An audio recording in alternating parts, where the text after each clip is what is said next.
Buenas tardes con todas y todos desde la oficina de la UNESCO en México. Un saludo, pero también un agradecimiento a los organizadores, a la Comunidad de Madrid y sobre todo a mi amiga y colega Alicia Torija. Cuando Alicia me comentó de esta iniciativa, pues empezamos a pensar en la posibilidad de que yo pudiera acompañarles el día de hoy.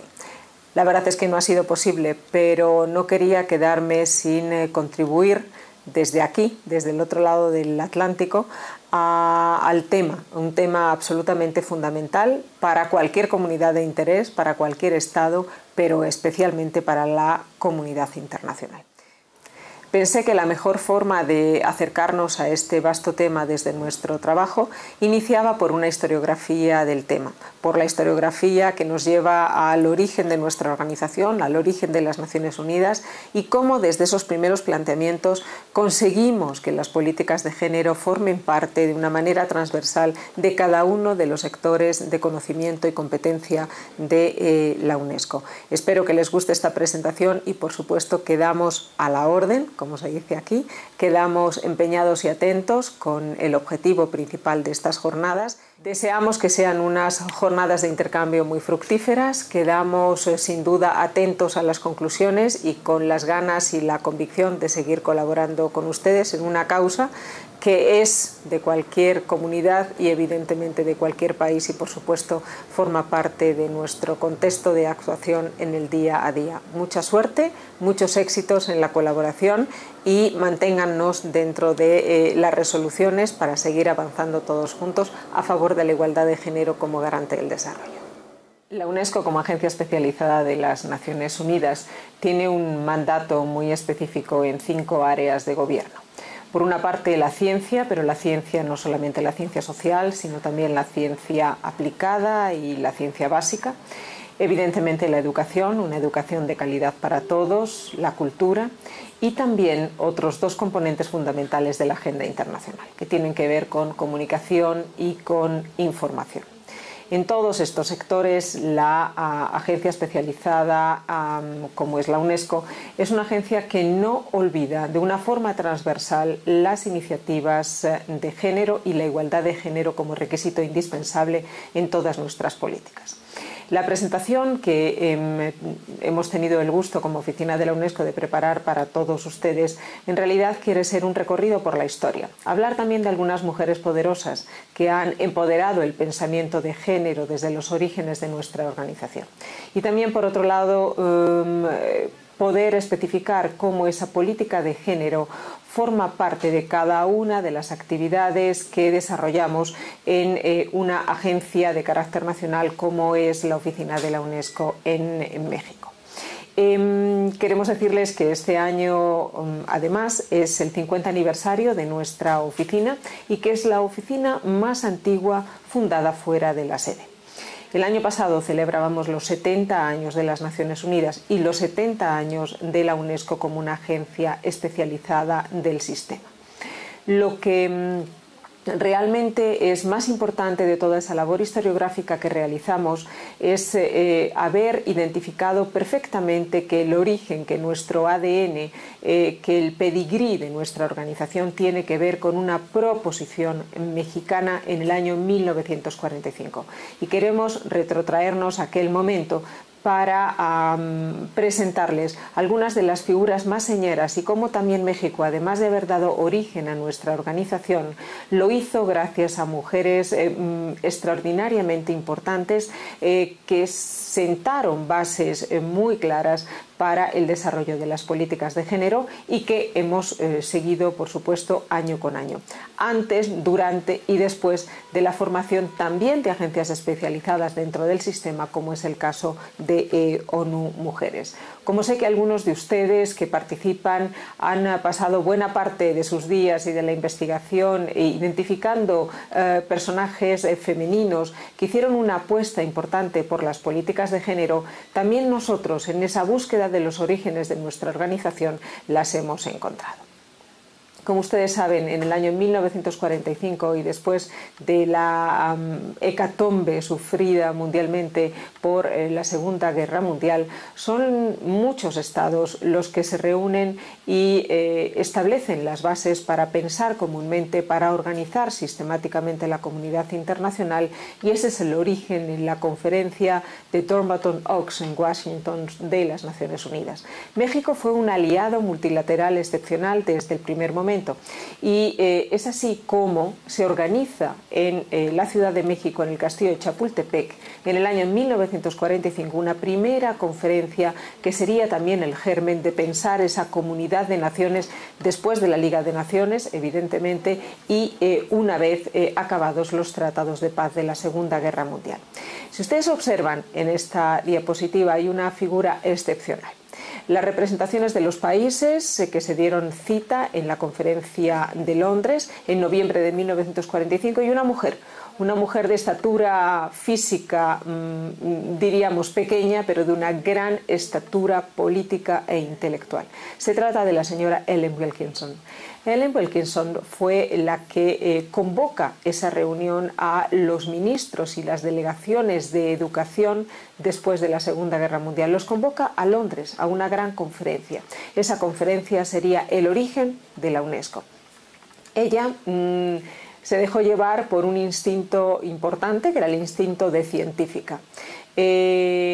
En años anteriores se había identificado la necesidad de poder formar otra manera de cooperación cultural que no fuera la Liga de Naciones, llegar a un espíritu más universalista que el que había definido el establecimiento de relaciones de política cultural diplomática en la Liga de Naciones.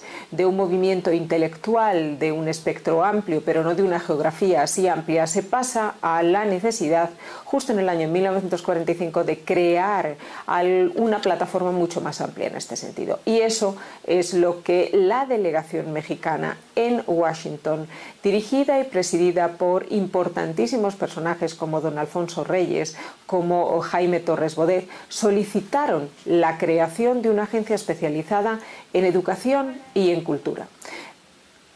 Sin duda alguna entusiasmados por la idea, pero también muy seguros de que no se llegaría a una paz entre las naciones sin consagrar una agencia especializada de las Naciones Unidas a la educación y a la cultura.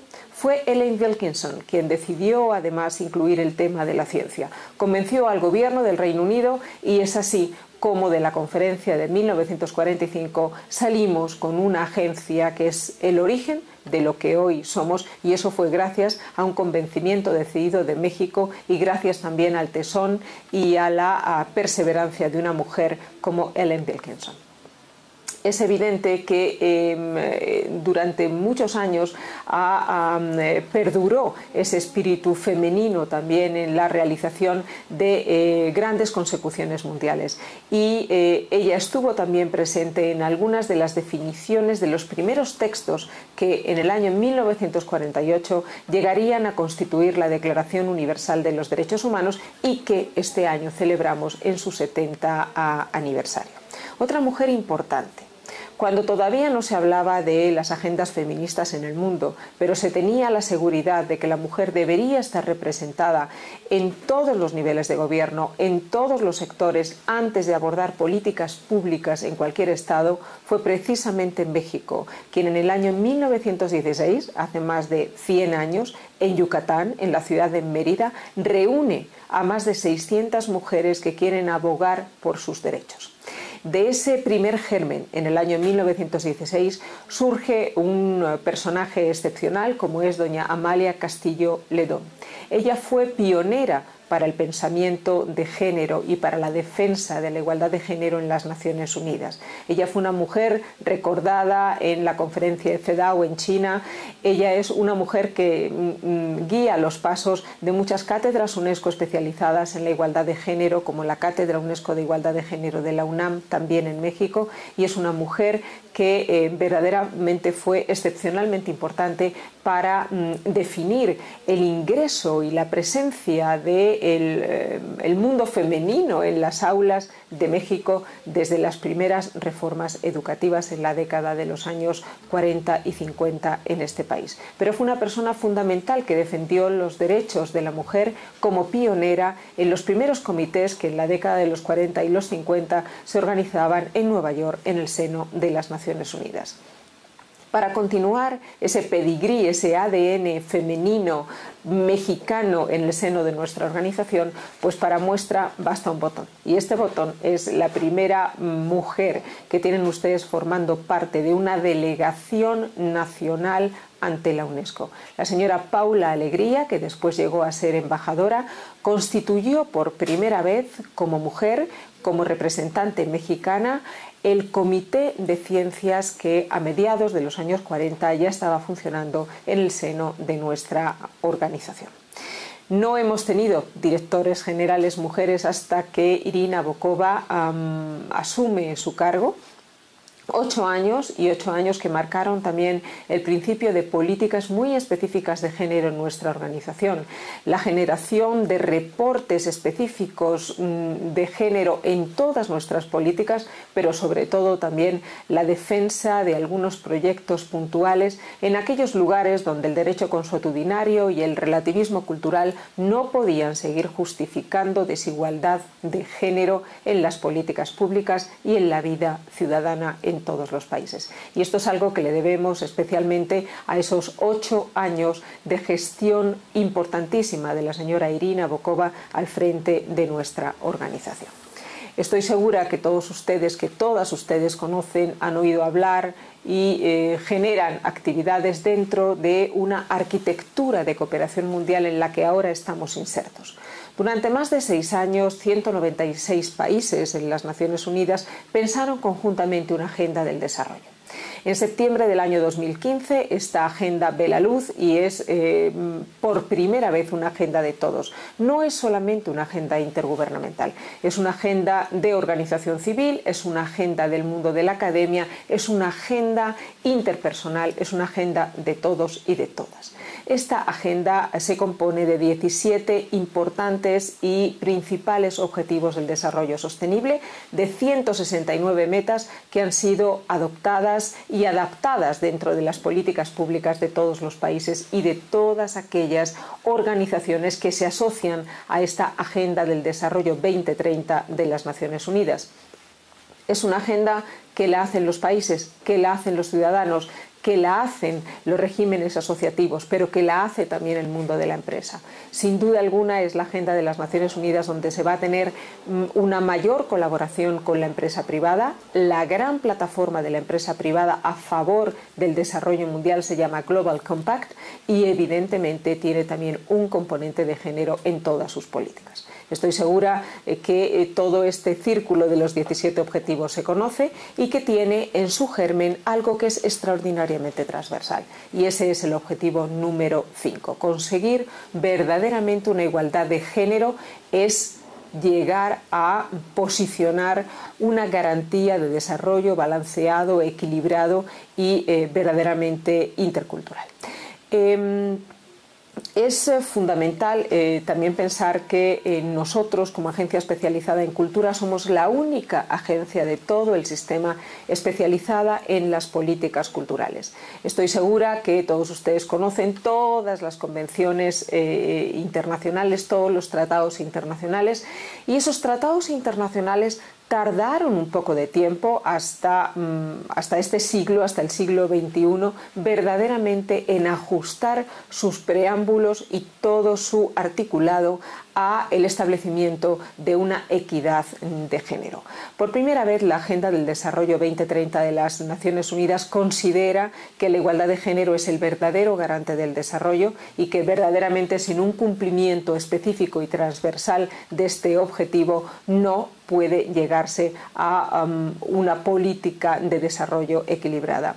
Simplemente quiero decir que Algunos de los activistas más importantes mundiales, como el caso del señor Yunus, acaba de publicar hace 2 fines de semana en el Financial Times un magnífico artículo sobre el mundo del 4.0, de la inteligencia artificial, de la renovación de su política de microcrédito, y la última frase es excepcional, hablando de que no puede haber una garantía del desarrollo sin poner a la mujer en el centro, principalmente a la mujer que vive y que trabaja en un contexto rural.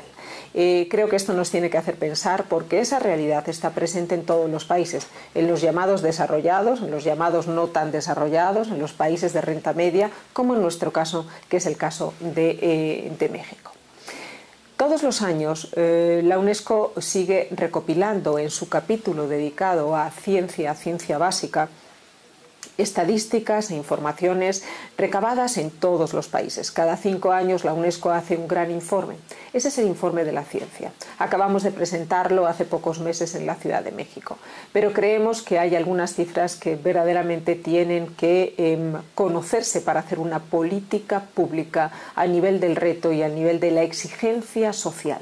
El hecho de que la mujer todavía no pueda formar parte ni de las agendas científicas ni de los proyectos de toma de decisión en ciencia en cada uno de sus países o en la comunidad internacional sigue siendo un problema y desde luego es una lacra y una deuda social. El último informe de la ciencia de la UNESCO informa de algunos porcentajes que nos parecen fundamentales. En América Latina, como en el resto de los continentes, la matrícula ha mejorado muchísimo. Una matrícula universitaria, hasta lo que hoy consideraríamos, según el proyecto de Bolonia, es llegar hasta un máster. Bueno, pues hay una igualdad, podemos decir, de presencia masculina y femenina en la finalización de las licenciaturas o del máster. Posteriormente, cuando empieza una carrera de investigación, las cifras empiezan a decaer en detrimento del grupo femenino. Este grupo femenino, evidentemente, por razones familiares, empieza a verse disminuido en los primeros años de la investigación. Y esto empieza a ser también una lacra social a la que no hemos podido verdaderamente enfrentarnos de una forma decidida y eficaz en el siglo XXI. Solamente el 43% en los primeros años de investigación se siguen manteniendo en la investigación como mujeres. A partir de ahí, las que acaban su PhD, su tesis doctoral, pues no llegan a un 23%. Y si nos preguntan cuáles de ellas verdaderamente forman parte de procesos de toma de decisión en política científica, disminuimos casi a un 13%. Evidentemente hemos querido ir a los orígenes del problema y les vamos a presentar después algunas de nuestras actividades que intentan tocar precisamente en ese segmento más sensible e intentar identificar el origen de la problemática. Hay muchas actividades en la UNESCO que evidentemente tienden a asegurar que esto no siga ocurriendo. Y hay una que me parece que es importantísima y que me gustaría señalar, y es toda aquella que tiene que ver con el premio L'Oréal UNESCO.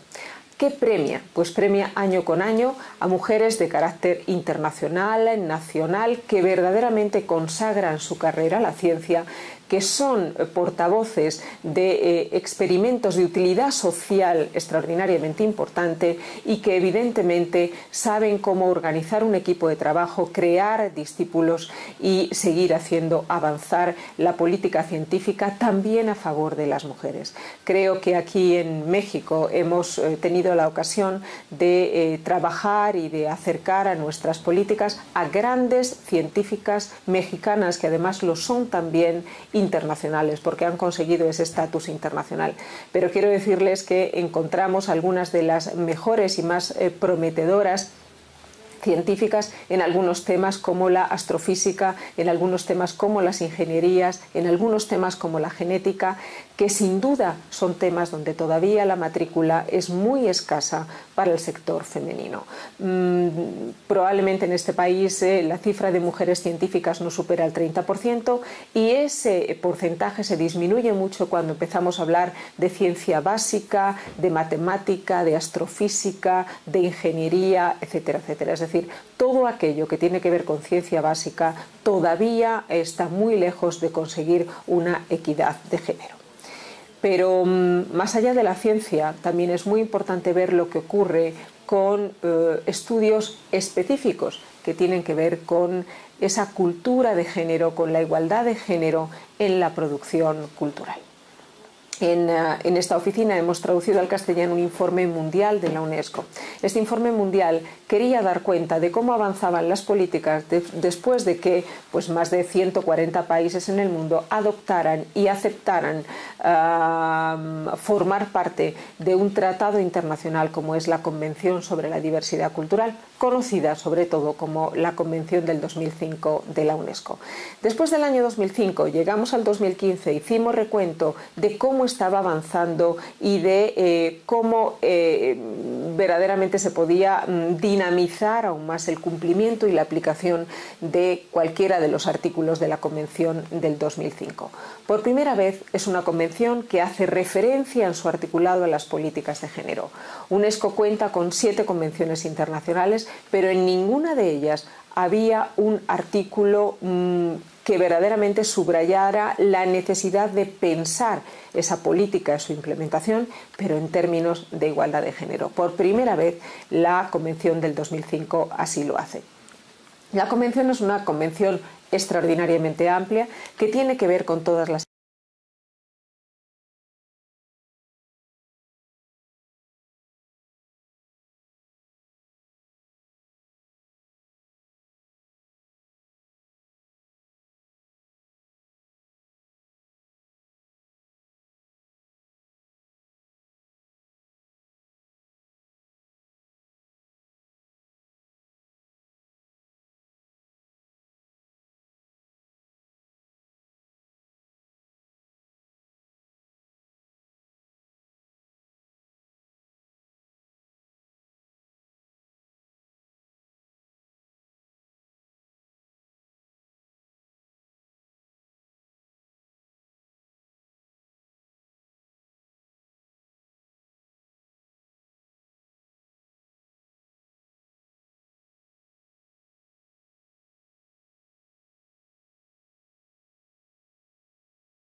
evidentemente se organiza en torno a una arquitectura, a una matriz de contenidos extraordinariamente amplia y tiene que ver, por supuesto, con la gobernanza, como ya he dicho, con los intercambios en el mundo artístico, con la forma en la que la cultura forma parte de los planes de desarrollo de los países. La cultura no es un sector.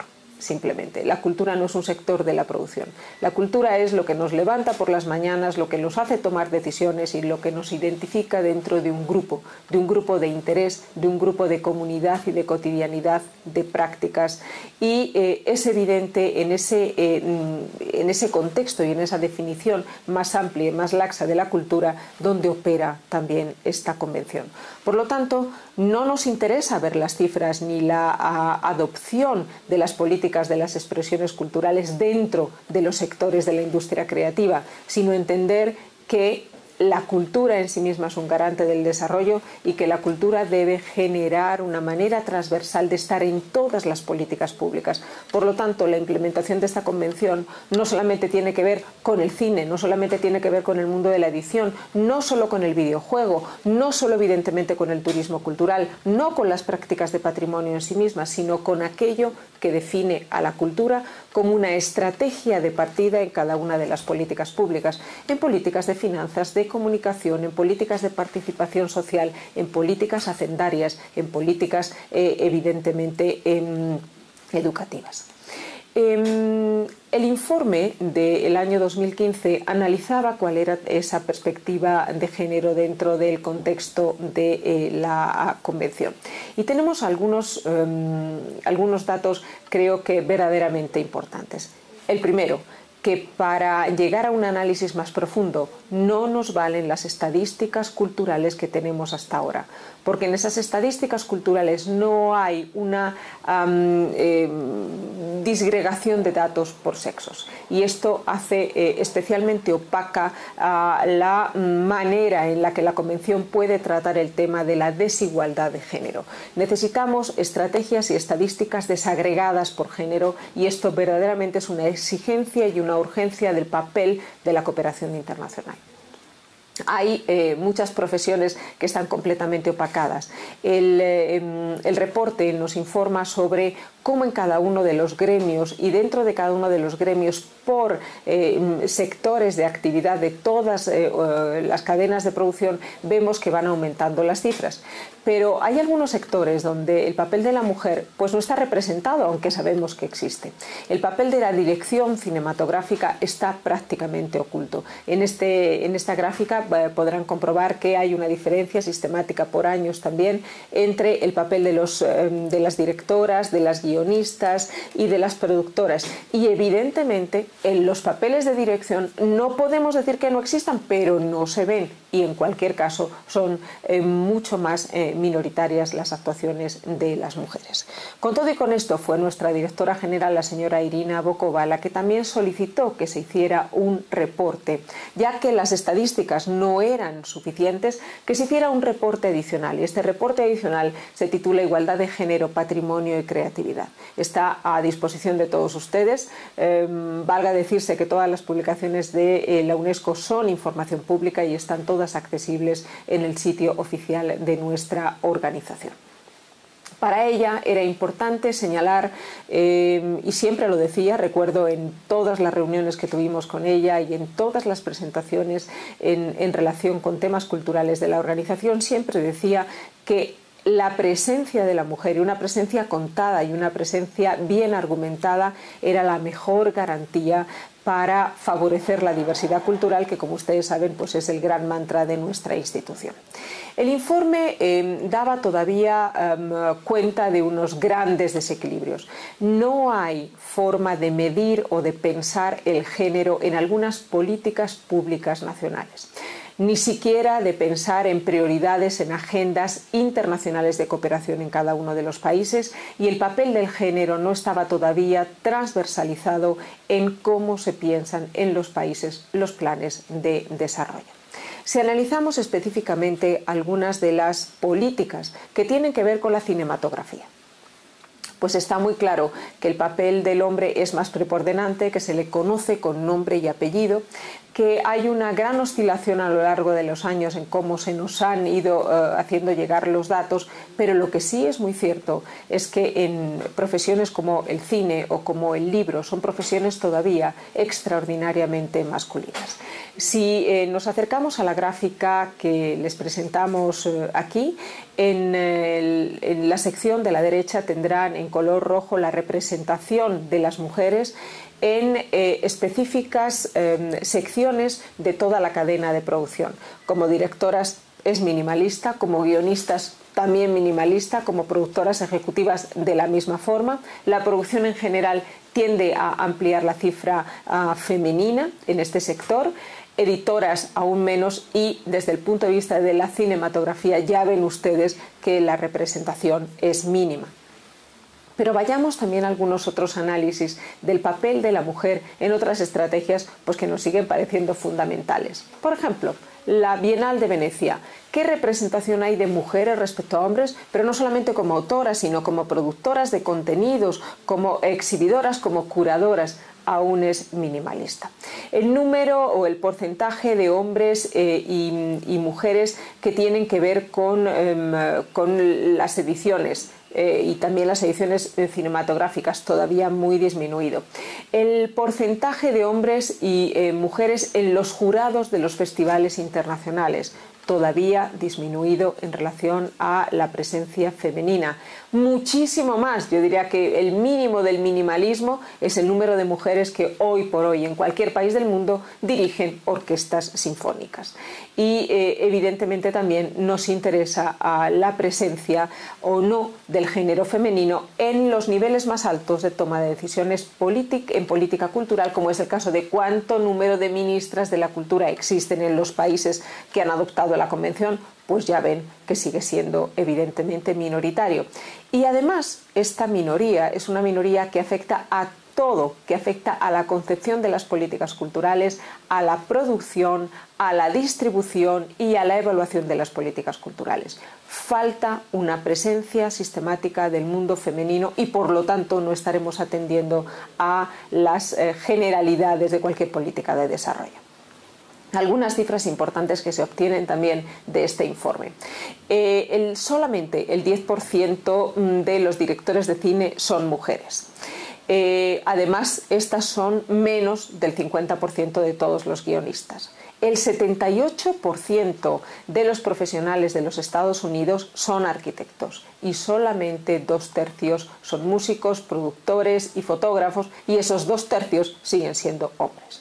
El 82% de todos los puestos directivos en las administraciones culturales de los países, hoy por hoy, siguen estando en manos masculinas. Por lo tanto, nos parece que, además de hacer estadísticas de carácter desagregado,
nos hemos propuesto trabajar con distintos grupos, con comunidades rurales de mujeres que todavía evidentemente desarrollan un papel fundamental en la economía rural, en la economía productiva, especialmente en la economía productiva tradicional.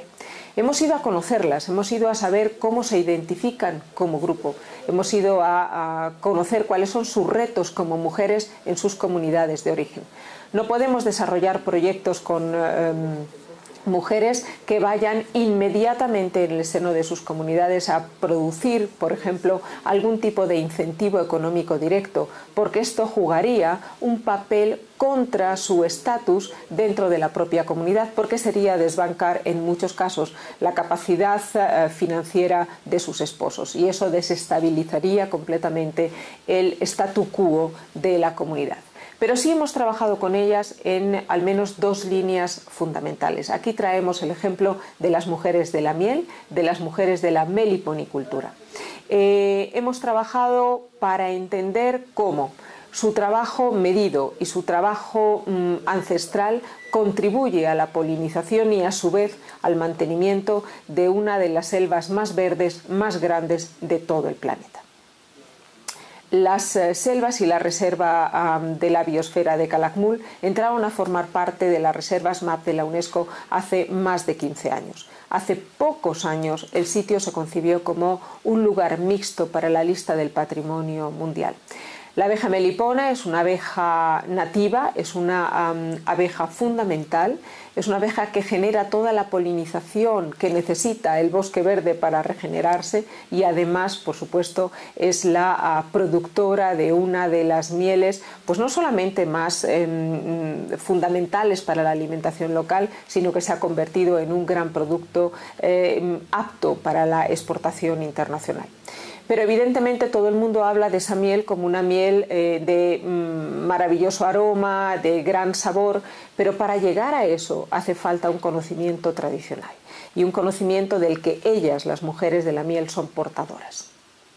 Por una parte, ellas no quieren desagregar, no quieren aumentar su tamaño de comunidad de saber y de comunidad de interés. Pueden formar a sus hijas, pero no quieren hacer perder el secreto de cómo ellas organizan los jobones, recogen la miel, tratan a sus abejas y año con año van cerrando todos esos ciclos. La miel se exporta en México todavía casi como materia prima, no se le da un valor añadido y en cada una de las etiquetas y los códigos de barras siempre aparece esa definición de la miel como multifloral y evidentemente como miel de carácter orgánico para exportarla en Europa, pero todavía no se decía que esa miel es un producto que viene de manos sabias y que viene de organizaciones comunales donde la mujer tiene un papel fundamental. Y es precisamente lo que hemos hecho, generar una línea de comercio justo con estas mujeres donde se diga que la miel, la melipona y sus conocimientos ancestrales generan un alimento, generan evidentemente un producto alimenticio fundamental, pero que es producto alimenticio fundamental por ser el resultado de una tradición excepcional que todavía permanece en vida y que quiere desarrollarse. Es decir, en la etiqueta aparece el nombre de la comunidad, por qué se ha hecho, cómo se ha hecho con técnicas tradicionales y decir que sin esa transmisión cultural hoy no podríamos estar en condiciones de asegurar el valor universal excepcional de una de las manchas verdes más importantes del planeta y que es la selva tropical de Calakmul, la segunda más grande de América después de la Amazonia. Con ello, en un trabajo de más de un año y medio, hemos ido a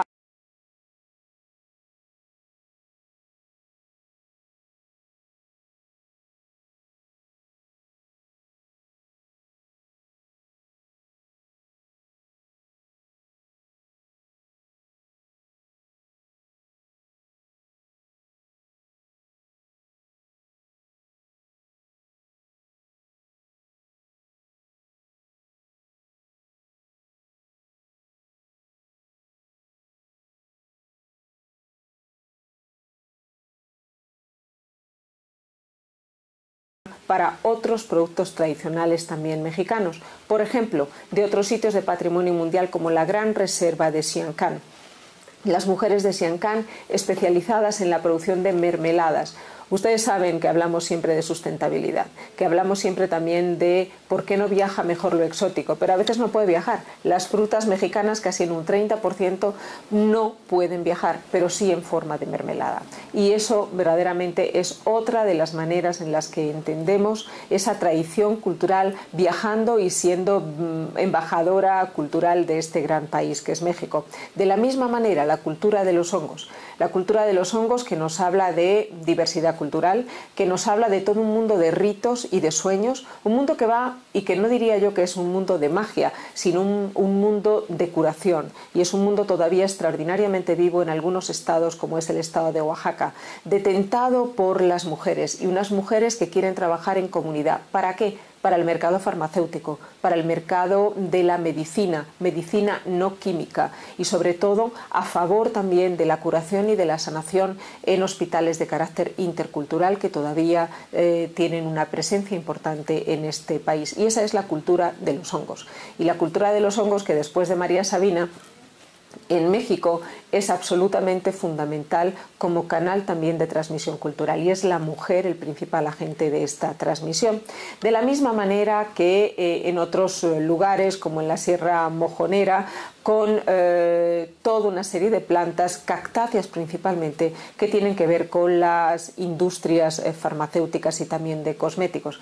No sé si ustedes lo saben, pero México es el país quinto megadiverso del mundo y en toda América es el país que cuenta con un mayor atlas de distribución de cactáceas. Y de la misma manera el café. Pero un café justo, un café con una buena distribución, igual que el cacao, que no se desarrolle ni venda en otros mercados mundiales simplemente como materia prima, sino generar las condiciones para que las mujeres también sean depositarias de esa tradición cultural agrícola, pero también de una imagen de marca y sobre todo también de un producto elaborado que hace al valor añadido antes de que ese producto sea exportado fuera de las fronteras de México. Otro de los informes que me parece fundamentales es el caso del informe del diálogo post-2015, que quiso demostrar antes del inicio de la Agenda de las Naciones Unidas cómo la cultura era absolutamente necesaria como garante del desarrollo. Teníamos todas esas convenciones culturales de las que les hablé antes, pero no había un papel específico para la igualdad de género en cada una de ellas.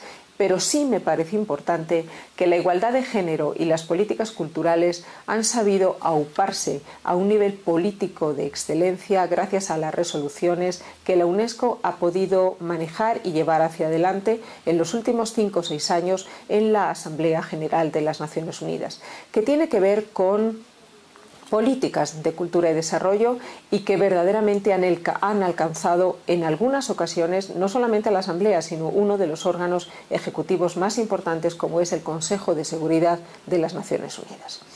Este informe trataba de verificar el papel de la mujer en las políticas de desarrollo y desde luego declinaba ese papel en distintos contextos de análisis. Cómo una equidad de género podía contribuir a la disminución de la pobreza, a la educación de calidad, evidentemente a hacer ciudades más sostenibles, al medio ambiente y al cambio climático, cuál era el papel del género en encontrar formas de mitigación al cambio climático y, por supuesto, también en todas las situaciones post-conflicto y post-desastre, el papel de la mujer en las políticas de cohesión social y de reconciliación. Y es así como, desde luego, llegamos a la conclusión, la subrayamos, de que el relativo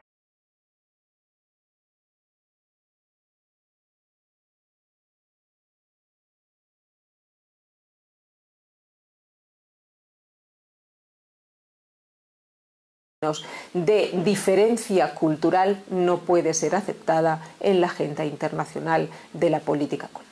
Es absolutamente inaceptable que las mujeres y las niñas indígenas tengan que sufrir y que continúen hoy en día siendo diferenciadas o que tengan que sufrir simplemente el desamparo social o, desde luego, cualquier tipo de agresión física o psicológica simplemente porque no están favorecidas por códigos de cumplimiento de la ley de carácter consuetudinario. Ninguna tradición cultural puede aceptar que una condición de diversidad cultural esté en contra del ejercicio de los derechos humanos.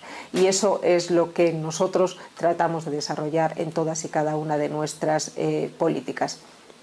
¿Y cómo trabajamos? Pues trabajamos con Malala y trabajamos con activistas y trabajamos con mujeres políticas en los senados y en los congresos y trabajamos evidentemente con comunidades de base y trabajamos con cátedras UNESCO especializadas en género y trabajamos con todas las Naciones Unidas en proyectos o en task force, en grupos específicos donde la cultura lidera una política de desarrollo. ¿Cómo trabajamos? Trabajamos con la FAO, con culturas tradicionales, trabajamos con la CEPAL en identificar mejores cifras y menos opacidad para el papel de la mujer como productora y como garante también del desarrollo incluso político democrático.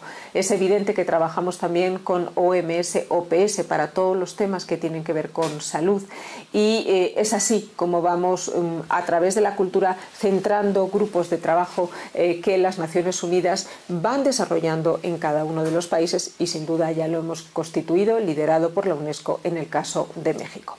otro tema fundamental. Ya hemos tocado la ciencia, hemos tocado evidentemente la cultura y ahora otro tema fundamental que es la educación. Año con año la UNESCO genera también un reporte mundial sobre el estado de la educación en el mundo. Van cambiando algunos temas, desde temas de accountability, temas que tienen que ver con la formación de maestros, temas que tienen que ver con el ejercicio de la interculturalidad en las aulas. Pero hay un tema muy importante que ocurrió en el año 2016. Presentamos el informe que tenía que ver con educación de calidad para el desarrollo sostenible. Aquí, evidentemente, queremos retrotraer lo que comentábamos al principio. ¿Por qué no hay más mujeres científicas? ¿Por qué, evidentemente, no existen más mujeres ingenieras, astrofísicas? ¿Por qué no llegamos a mujeres que forman parte de los consejos de administración de las políticas científicas mundiales?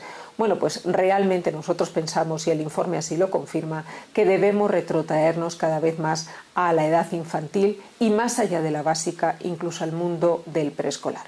Un mundo donde algunas de las cartillas infantiles, de los primeros libros de texto, de la forma de articular canciones o otras formas de oralidad, pues ya están, sin que nos demos cuenta, generando una serie de estereotipos que generan una distancia, evidentemente, entre los géneros. Vamos a ver por qué.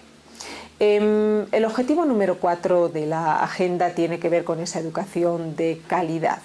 Y dentro de estos objetivos generales hay uno fundamental, y es dejar a los sistemas educativos del mundo una parte que es formal, pero también la no formal.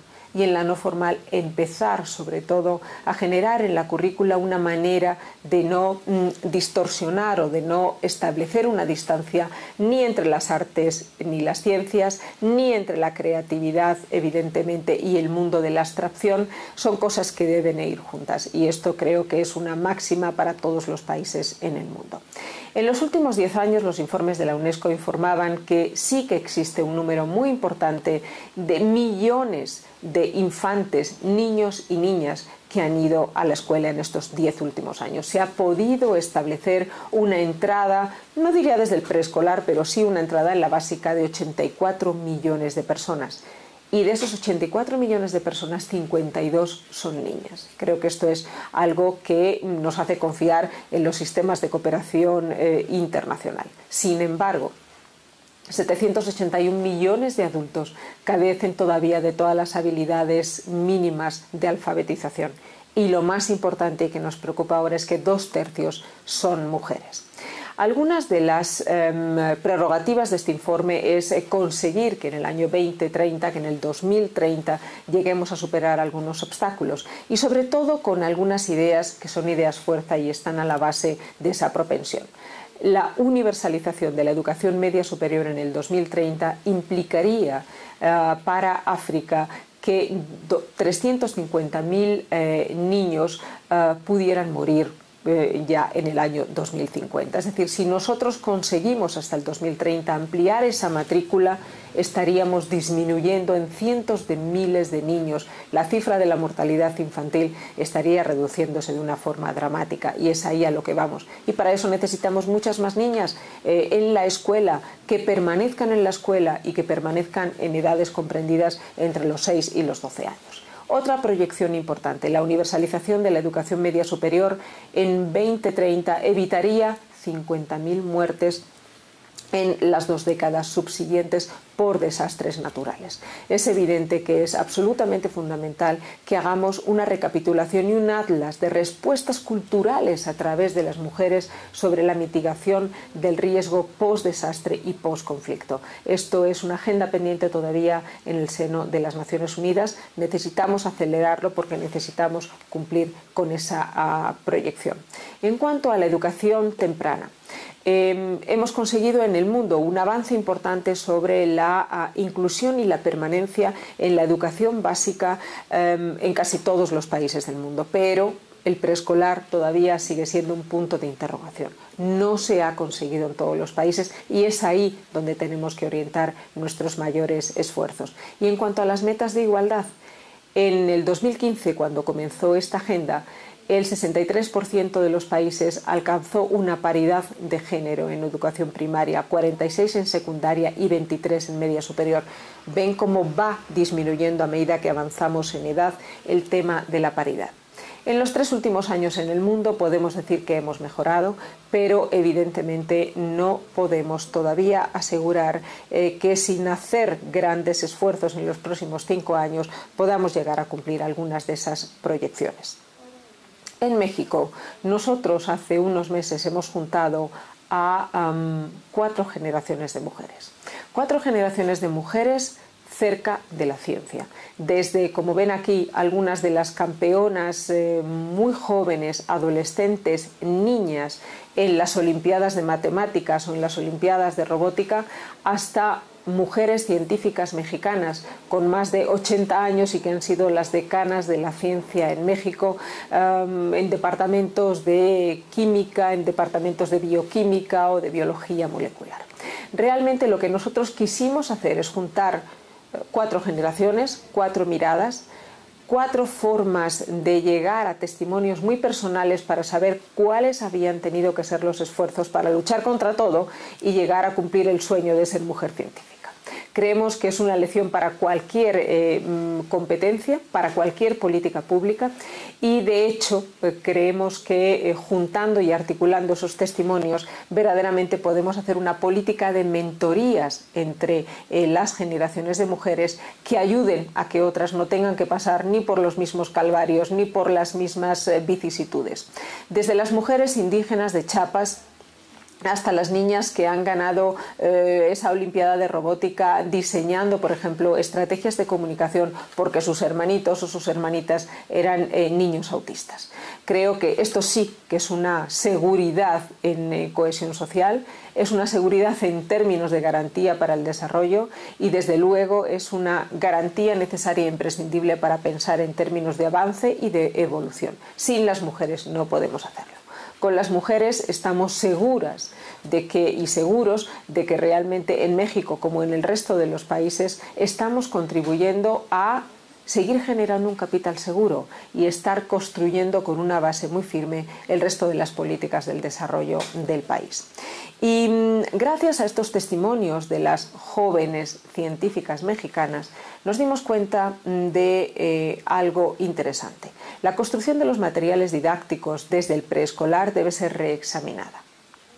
El juego no es solamente un entretenimiento, sino una manera de juntar también la creatividad con el pensamiento abstracto y estamos desarrollando, gracias a una relación muy fructífera con la Fundación Siemens, productos de carácter educativo para las aulas, para formar a los maestros y a las maestras de preescolar y que no empecemos con estereotipos de género para la enseñanza de la ciencia sin perspectiva de igualdad desde nuestra más temprana edad. Cuando la niña nos dice, sí, pero yo noto que en mis cartillas de preescolar, mientras que al niño ya se le pinta y se le diseña con una bata de científico, a mí se me ponen 2 coletitas y una cuerda para saltar, pues ese es el inicio del estereotipo. Un estereotipo que además hemos detectado que en América Latina es extraordinariamente duro de asimilar. Cuando los niños de 5 o 6 años, niñas de 5 o 6 años, empiezan ya a evidenciar en las encuestas una distancia importante. La niña es una buena lectoescritora, pero una mala matemática. El niño es un buen pensador abstracto, pero no tiene tanta habilidad con el lenguaje o con la lectura. Y cuando a la niña le preguntamos ¿por qué no eres tan buena en matemáticas?, la niña dice algo doloroso. La niña dice porque soy niña. Pensamos que estas son evidencias que deben de acabarse para siempre y por eso diseñamos una estrategia con perspectiva de género para las ciencias y desde el preescolar. Y ahora la estamos desarrollando en 10 estados de la República y estamos sin duda convencidos de que para conseguir aumentar la cifra del 30% de grandes mujeres científicas en cada país que tienen que tomar decisiones, tenemos que empezar desde el preescolar. Si todos ustedes están interesados, pueden visitar también una plataforma digital donde lo que queremos es intercambiar información, generar una agenda día con día de las mujeres científicas de todas las edades en México. Evidentemente, diseñar juegos, juguetes que nos acerquen al mundo de la ciencia básica y sobre todo también poner al servicio de todas las mamás, de todas las maestras, de todos los padres de familia, de los directivos y de las propias niñas con curiosidad científica toda la información que les van a permitir profesionalizar y educar su curiosidad científica desde edades comprendidas entre los 4 años en adelante. Otro de los temas sobre igualdad de género en la UNESCO. Les hablé al principio que otro de los mandatos importantes de nuestra organización tenía que ver con comunicación y con información. Pues sí, también en México hemos intentado identificar estrategias que dejen de hacer opaco el papel de la mujer en los medios de comunicación. En lo positivo y en lo negativo. En lo positivo, porque verdaderamente hay que acabar con esos estereotipos. La mujer tiene que tener su nombre y apellido contemplado en todos aquellos lugares donde se tenga que decir que ella es la productora de contenidos. En las radios comunitarias, el papel de la mujer en la radio comunitaria es fundamental. En toda la radiofonía, en toda la producción de contenidos editoriales en los periódicos, en las redes sociales, que haya una autoría en femenino y que se reconozca. Por otra parte, atacar los estereotipos en la oralidad o en la escritura y que se reproducen en los medios de comunicación. Y para eso, en este país, no hemos esperado a querer generar una alarma, una alerta constructiva para los profesionales de los medios de comunicación, sino crear una parte más constructiva en la antesala antes de que mujeres y hombres se profesionalicen como profesionales de los medios de comunicación, que haya ya algún tipo de materiales, de documentos, de manuales durante su formación académica para verdaderamente identificar aquello en lo que no podemos volver a incurrir, y es ese estereotipo de género. Y en la parte negativa. En los últimos años en México, desde el año 2006, 78 periodistas han perdido la vida y muchos de ellos son mujeres. Las condiciones del trabajo femenino en los medios de comunicación, las condiciones verdaderamente difíciles en las que desarrollan su ejercicio profesional, pero sobre todo también en su vulnerabilidad física, en el ataque sistemático, en el ciberespacio de los medios de comunicación, pues es principalmente, desde luego, muy dañino para las mujeres, y esto evidentemente tenemos también que acabar con ello, y también le estamos poniendo medios, pero no solo en el ejercicio de algunas actividades en concreto, sino también de algunas campañas de colaboración que hacemos gracias al criterio, a la valentía y al talento de algunos gráficos mexicanos y algunos especialistas, por supuesto, en medios de comunicación. Hay campañas a las que nos unimos dentro de ciudades creativas, como el caso de la Ciudad Creativa de Guadalajara, como el caso de otras ciudades creativas. Cualquiera de las nominaciones de la UNESCO en las listas reconocidas internacionalmente son lugares donde situar campañas que van en contra de, evidentemente, la violencia al género femenino, y no dejamos de aprovechar estos espacios en ningún momento. Quiero decirles que cada una de nuestras políticas también forma parte o es medida de alguna manera en estándares internacionales. Estos estándares internacionales de cultura y desarrollo, por ejemplo, que hemos desarrollado en México en muchas ocasiones, siempre incorpora el papel de la igualdad de género. Y uno de los últimos informes de los que les voy a hablar, todos, repito, es información pública y todos a su disposición, es el caso del papel de la mujer. Si obtenemos y si llegamos a estadísticas de carácter desagregado, vemos cuán importante y cuán preponderante y cómo es evidentemente un garante del desarrollo.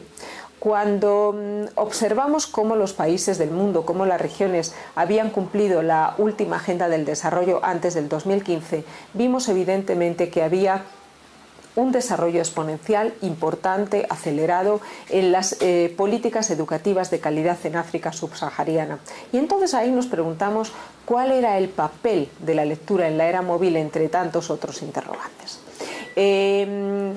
Interrogamos a 4.000 personas con un ejercicio de equidad de género en la formulación de la encuesta y la realización de la encuesta en países como Etiopía, Ghana, India, Kenia, Nigeria, Pakistán y Zimbabue. Países de África subsahariana y 2 países fuera del área, como ya lo ven, India y Pakistán, que también habían dado pues algunos récords, alguna cifra importante de avance en esa educación de calidad. Y ahí nos dimos cuenta cómo verdaderamente se estaban utilizando los dispositivos móviles en relación a la lectura y qué significaba ese mundo digital de la lectura en términos de desarrollo.